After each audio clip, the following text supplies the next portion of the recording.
Welcome one and all to another edition of the Defo Show with Lubie here on the 5 Reasons Sports Network, brought to you by Water Cleanup of Florida.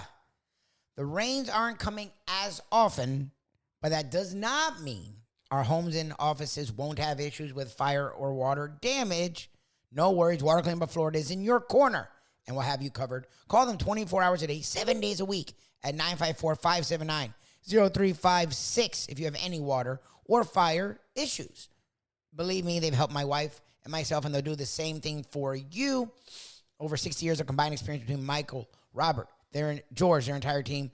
They're great with customer service, and they're great with getting the job done and making it look brand new with their certified, licensed, and insured contractors. Check them out on their, again, 954-579-0356. Check them out on their website, WCUFL.com, WCUFL.com. Also on the socials at Water Cleanup FL, and check them out on Google with tons of 5-star reviews, well over 80 5-star reviews. Water Cleanup of Florida. If you have the schmutz, they have the guts. It was schmutzy in the injury column for the Miami Dolphins heading into the game against the Philadelphia Eagles last Sunday night. Over 7, maybe even more guys hurt that are either starters or key contributors versus an Eagles team that got almost all of their injured players back. But the Dolphins found a way to hang in that game and almost won. The final score was a little deceiving.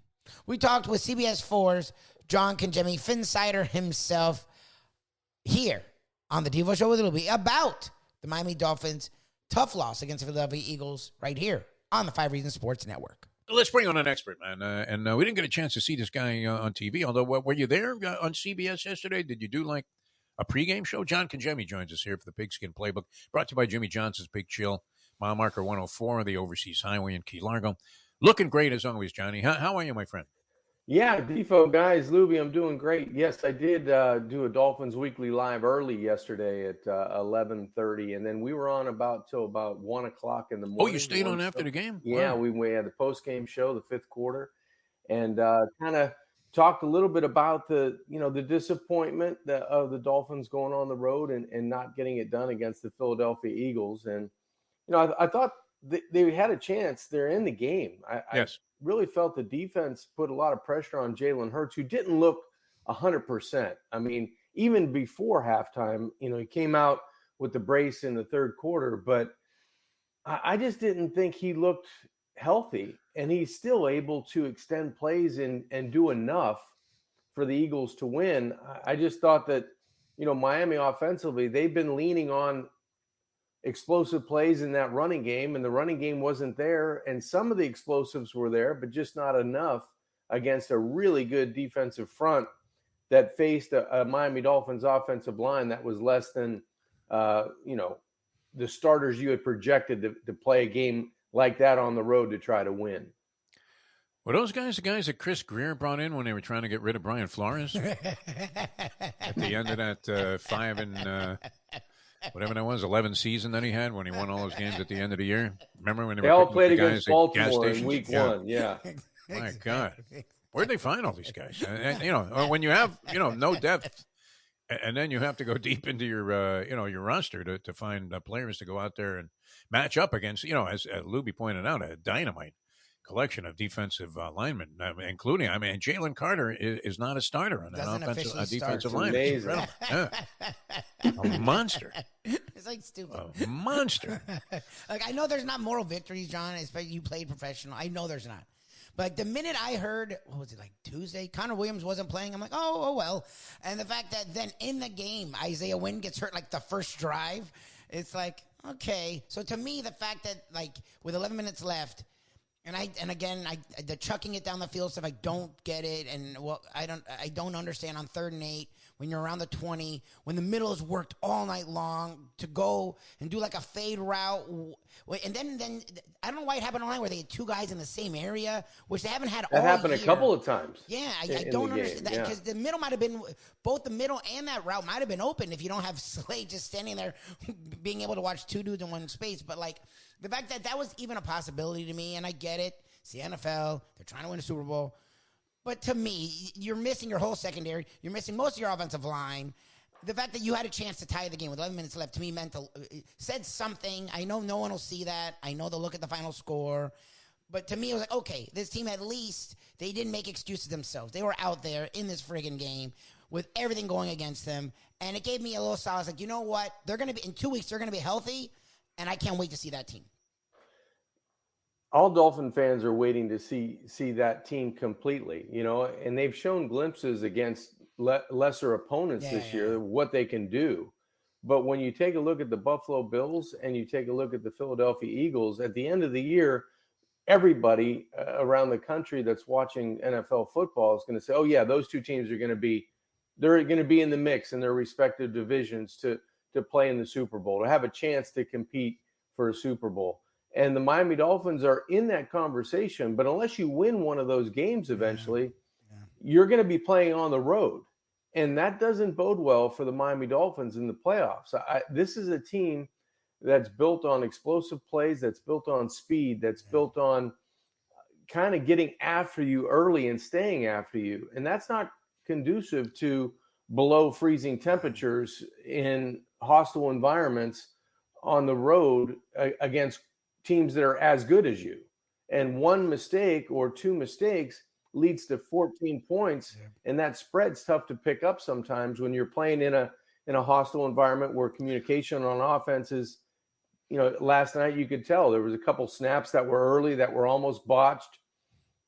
You had receivers in the same area. Now, Mike McDaniel in his post-game presser said that they have built in within their system double moves where guys are kind of closer than normal. But I thought last night was unusual. I hadn't seen that a lot during the season, and I saw that on multiple occasions last night where guys maybe misread the coverage, ran their double move, but ran, within 5 or 7 yards of another receiver. That was unfortunate on that pick as the Dolphins were driving for a score, and you had Mostert was in the same area as what was it? Was it Waddle? I think Waddle. was deep. Waddle. I think, Waddle and Mostert. And the guy that was covering Waddle actually came over and made the pick when he saw the pass was going towards Mostert and was going to fall short of the guy that he was covering. Very, very unfortunate. And we saw that earlier, but it did seem like the Eagles had a concerted effort to keep the Dolphins from running outside early in the game. First half, they had like no yardage on the ground. So the fact that they were in this thing and scored that touchdown right before the half, beautiful pass there. We've seen that before. It looked extremely similar to his pass to win the national championship. Yep. Yeah. When he put himself on the map. I mean, the same play almost exactly. They showed a couple of replays of that as they were going back and forth between that and the Tyreek Hill catch. And you're like, wow, this guy is great at that particular maneuver. So, much was made also, John, and I don't know what to make of this because, as they say, you can only play the teams that are on your schedule. But I guess in the Dolphins' 5 wins, the combined record of the teams that they had beaten prior to this game was 5-24. So, you're saying, all right, they're cleaning up on the slop. And meanwhile, the Bills, who did beat the Dolphins, in that heads-up matchup that they had in week number 4, have now lost 3 in a row, including, they were getting handled yesterday by the Patriots until they came back late. The Giants' win felt like a loss. Oh, yeah. They did win against the Giants. They just should have lost. Yeah, you know what? I'm thinking back. I'm thinking, didn't they lose that game? But they only lost to the point spread of 14. You might have lost it on your card. Yes, it felt like a loss. Yeah, I did. I had the Bills in that game, laying 14.5. But the Bills don't look great. I mean, they were, getting pounded by the New England Patriots, who people were talking about that Belichick should step away. He gets his 300th victory, so still 28 behind the great one, Don Shula.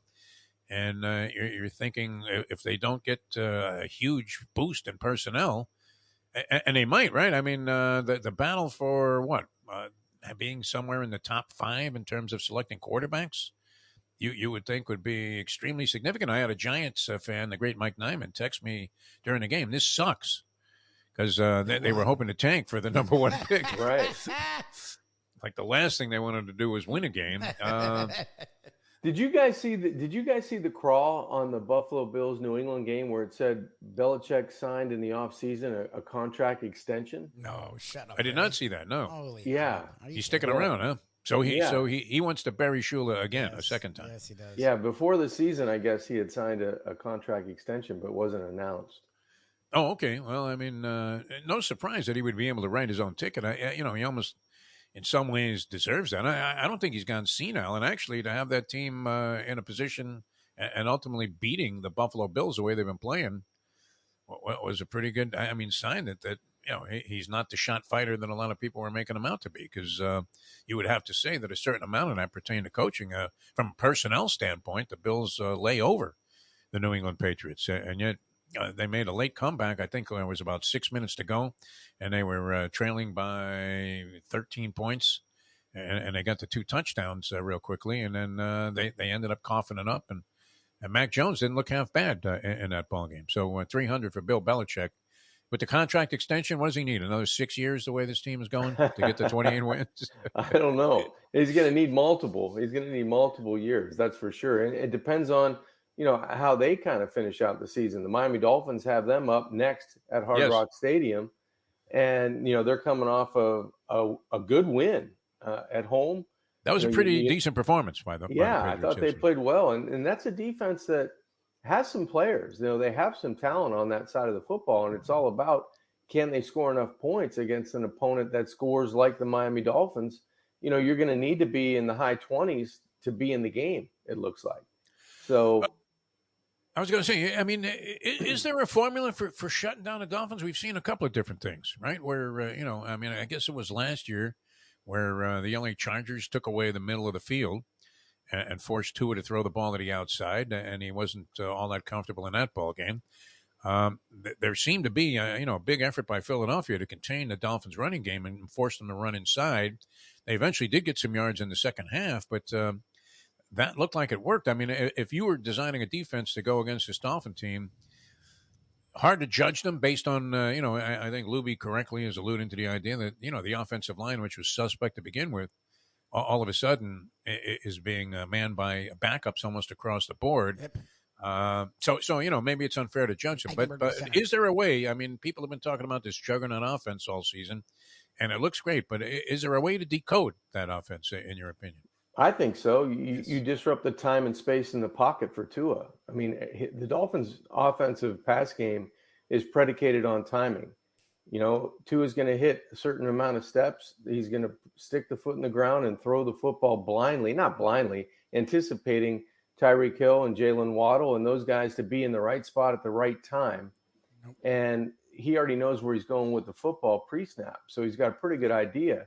But if you disrupt the timing in the pocket where he either has to hold the football or move off of his spot to get it to Tyreek Hill in those situations, you're not going to shut them down, but you are going to disrupt the timing and disrupt how it looks, because you're going to get a lot of incompletions. You're going to get a lot of balls thrown away, and you're going to get opportunities of putting them on the ground.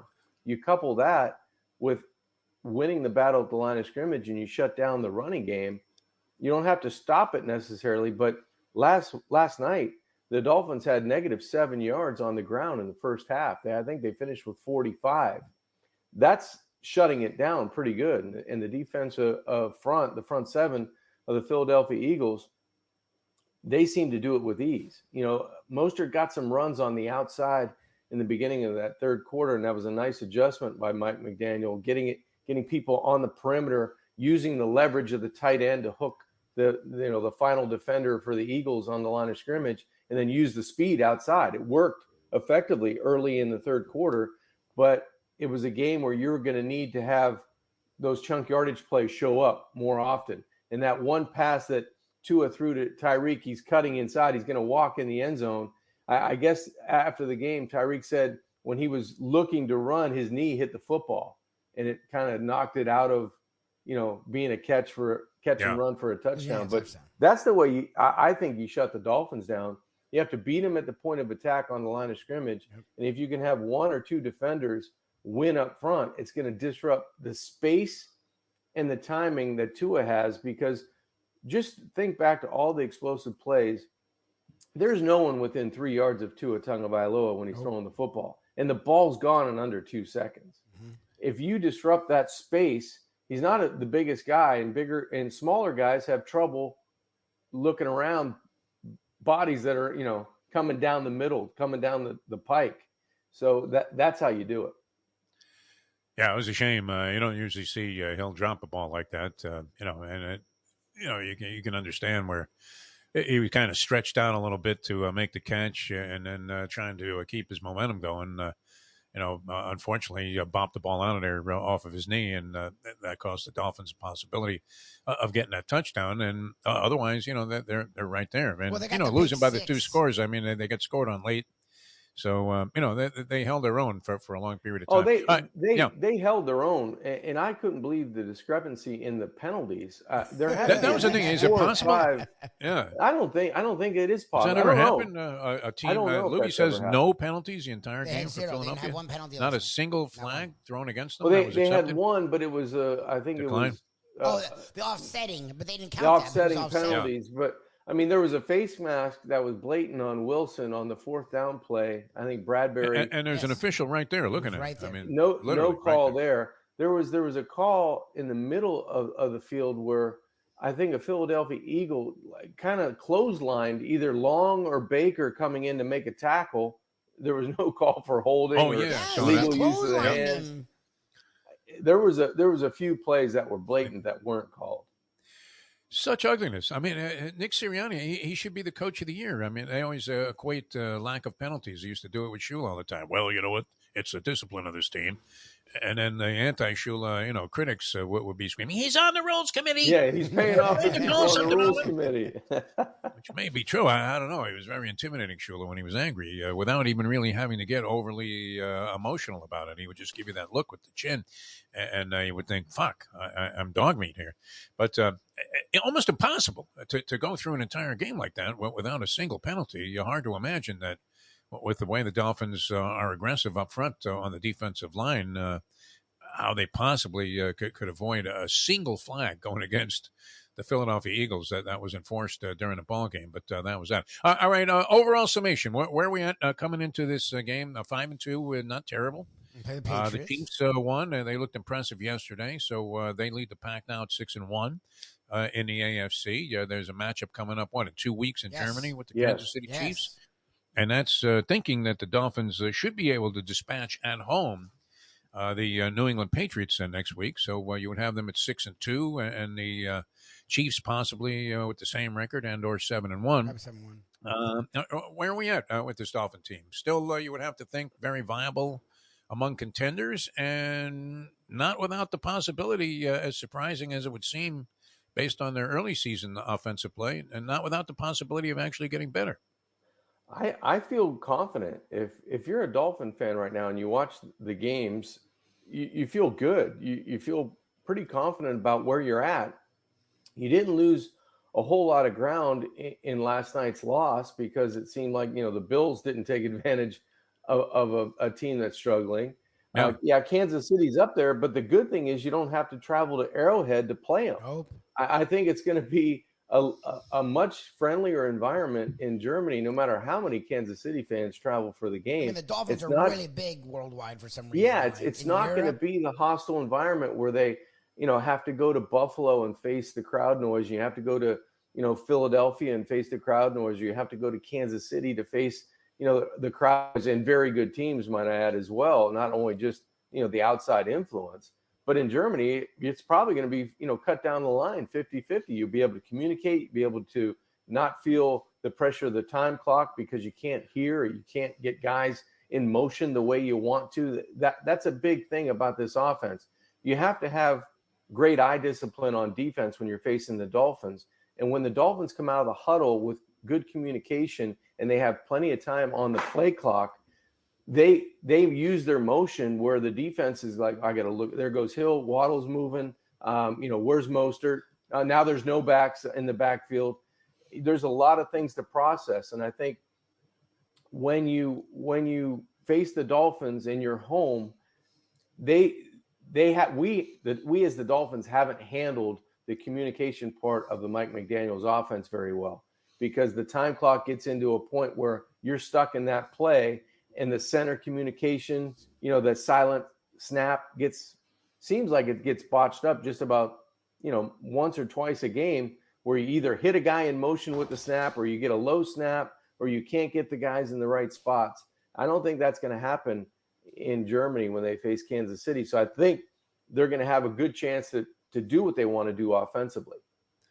It's funny. I used to do a bunch of voiceovers in English of fights that took place in Europe.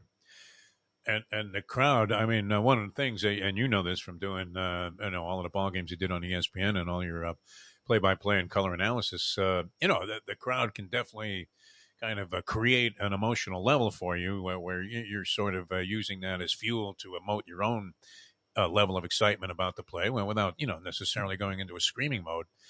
But the crowds on these European matches, I mean, you wouldn't even know they were there. A guy is getting knocked out, and they're like this. I mean, like a golf crowd. It was incredible. And you're like, you're telling the guy as you're in the studio there, hey, can you feed me a little of that crowd noise? He goes, you're getting it at full volume. Shit, man. I mean, I feel like I'm screaming in, a room by myself here. It's nuts. But, so maybe that will be a big factor. That's 2 weeks away anyway, and you have to hope that the Patriots didn't find some kind of solution to a lot of their problems yesterday in that win that had to be, a big boost for them because they were downtrodden there at 1-5 and all kinds of conversation. You didn't know if Mac Jones, wasn't going to go permanently into the Belichick doghouse. So that was a big victory for them. And, a lot of people thought, well, Philadelphia coming off that loss, what was an unfortunate circumstance, losing to the Jets the week before for the Dolphins because it's one of those NFL wake-up calls. So, the one thing I will add, guys, is that the Dolphins now, if they can get by New England and somehow get a victory against Kansas City, they're going to get healthy. The offensive line, you're going to get Armstead back probably within the next couple of weeks. He had to sit out the 4 weeks being placed on IR. You're going to get a Chan back to go with Mostert after that game.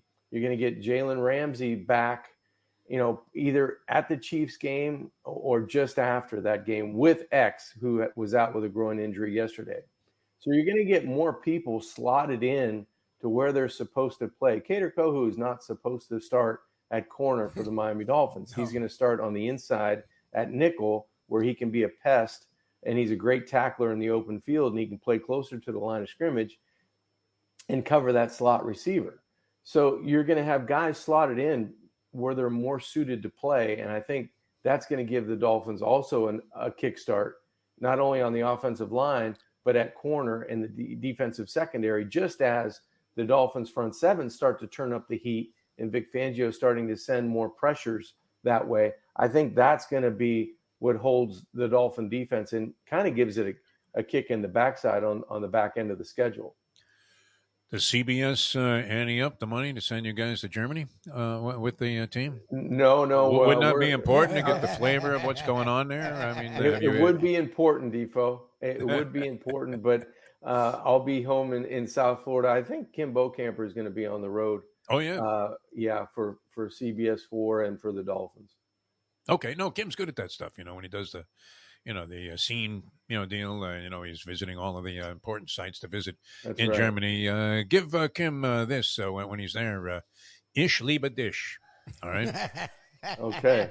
So German, I know my mother's from sort of Germany/Poland. She was, from a place called Danzig, which was known as the Free City of Danzig, which is kind of a border city. I guess now it's considered Polish, but then it was German.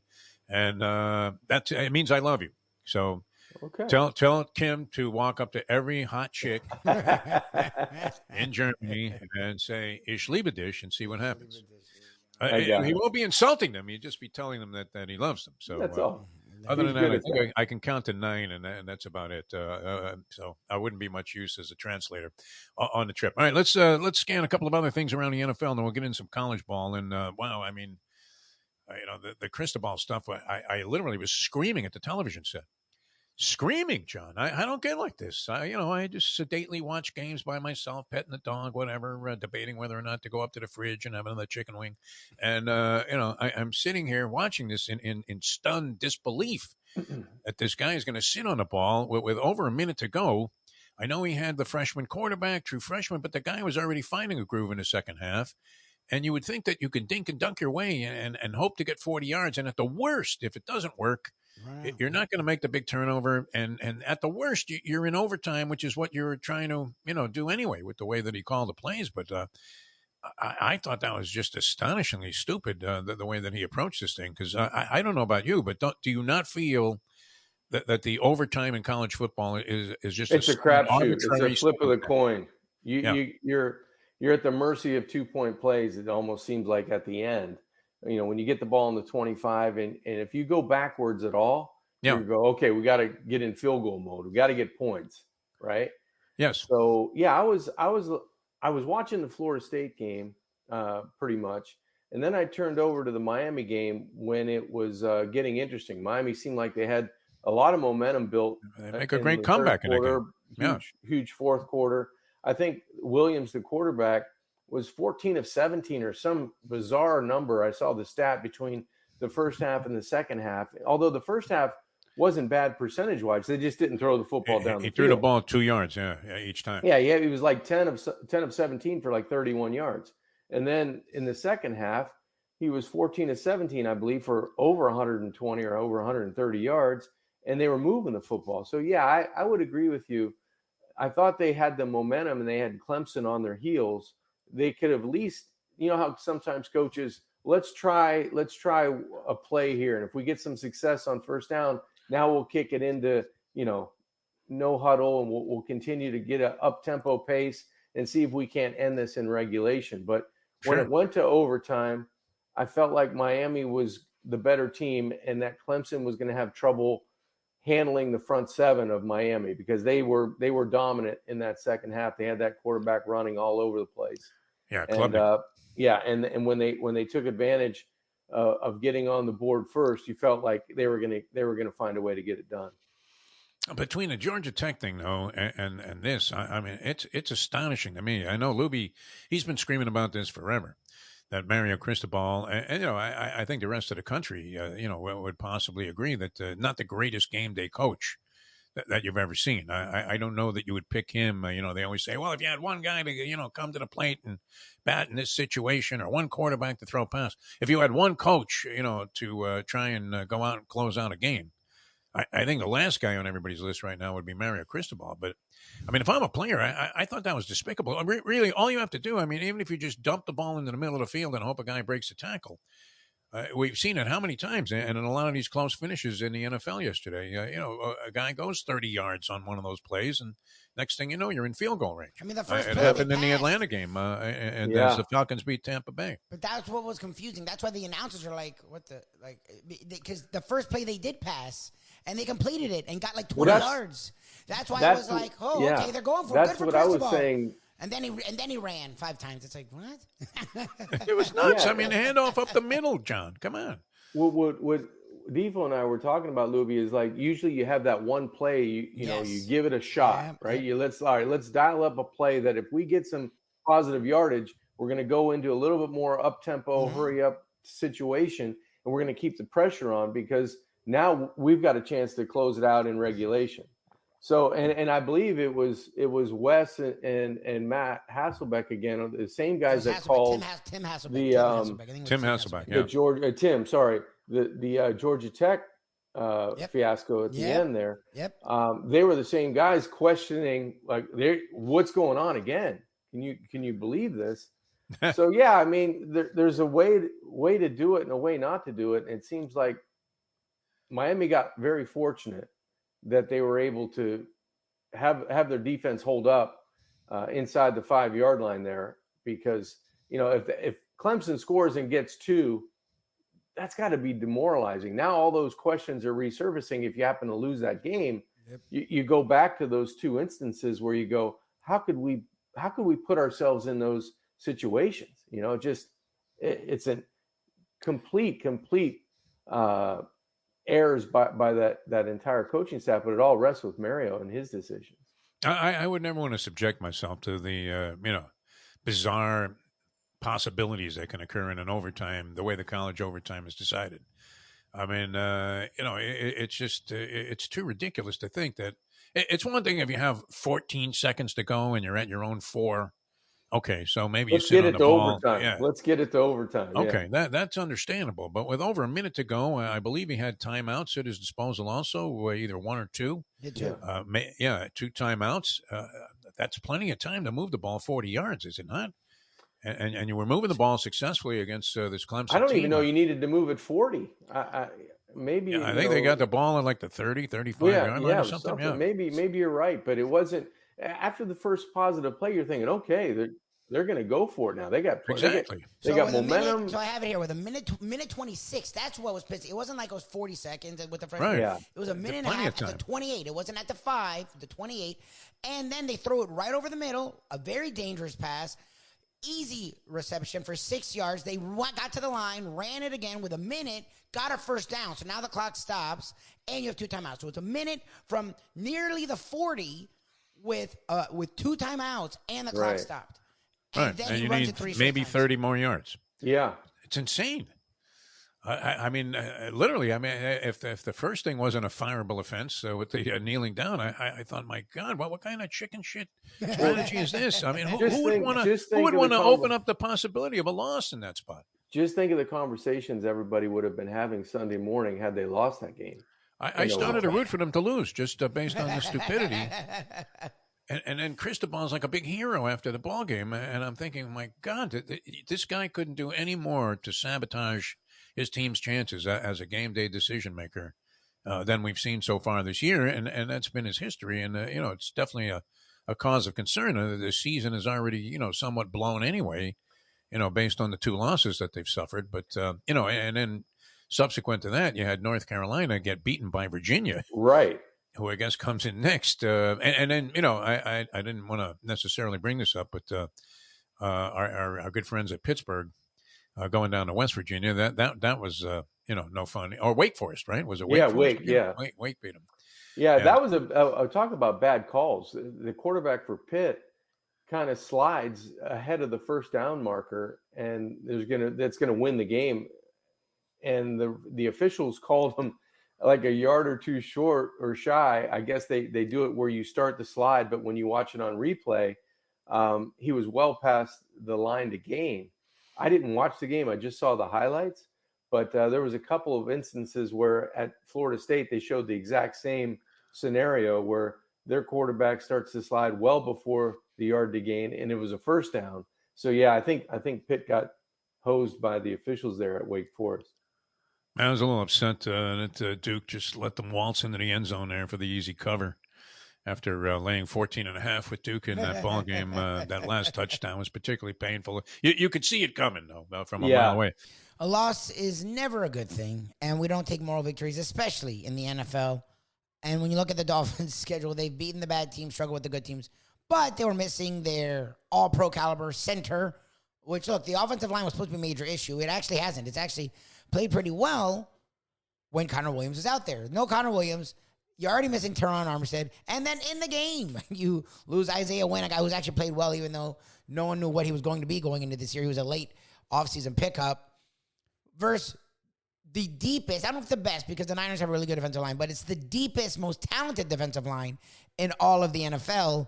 And you have a chance to tie the game up with 11 minutes left when you have a 0-10 disparity in penalties. I mean, like, it was a joke. The Dolphins were at a major negative and found a way to hang around. So I took something from that. I took some solace in that.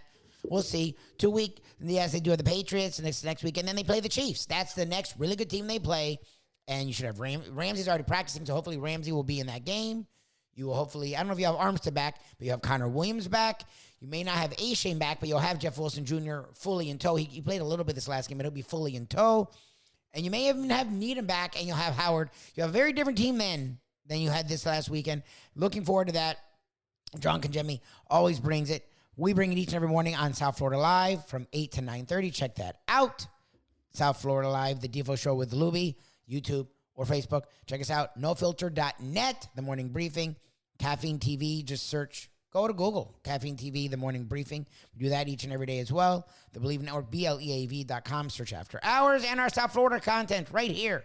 The Defo Show with Lubie on The 5 Reasons Sports Network. From the newly renovated sports bar to the beautiful bayside views captured at the Tiki Bar, Jimmy Johnson's Big Chill has it all. Located at mile marker 104, the Big Chill also offers waterfront dining while experiencing breathtaking sunset views of the Florida Keys.